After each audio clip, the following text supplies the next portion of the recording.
છે આપ સૌને નમસ્કાર। આજનો દિવસ આનંદ અને દુઃખ બંનેનો દિવસ છે। આનંદ એટલા માટે કે અમે અમારા ઉજ્જવળ ભવિષ્ય તરફ આગળ વધી રહ્યા છીએ અને દુઃખ એટલા માટે કે જે શાળામાં અમે ભણ્યા મોટા થયા સારા શિક્ષકો અને મિત્રો મળ્યા એ શાળા શિક્ષકો અને મિત્રોને અલવિદા કહેવાનો સમય આવી ગયો છે। જ્યાં જ્યાં મિલન છે ત્યાં ત્યાં જુદાઈ છે, તોય વસમી લાગે આ વિદાય, પળમાં ભેળા તો પળમાં જુદાઈ છે। શાળા એવું સ્થાન છે જ્યાં આપણે ઘર પછી સૌથી વધુ સમય વ્યતીત કર્યો છે।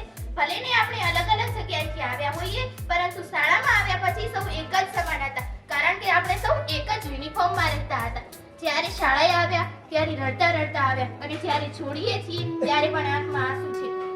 છેલ્લે વધારે ન કહેતા એટલું જ કહીશ કે જે શિક્ષકોએ અમને સારા એવા ભણાવ્યા, સારું એવું માર્ગદર્શન આપ્યું, એ શિક્ષકોના અમે ખૂબ ખૂબ આભારી છીએ। હું અહીંથી આગળનો અભ્યાસ કરવા જે પણ શાળામાં જઈશ પણ મારી પ્રાથમિક શાળાને હંમેશા યાદ રાખીશ। મારા અને મારા વર્ગ વતી કોઈ જો ભૂલ ચૂક થઈ હોય તો શિક્ષકો અને વિદ્યાર્થીઓને માફી માંગુ છું।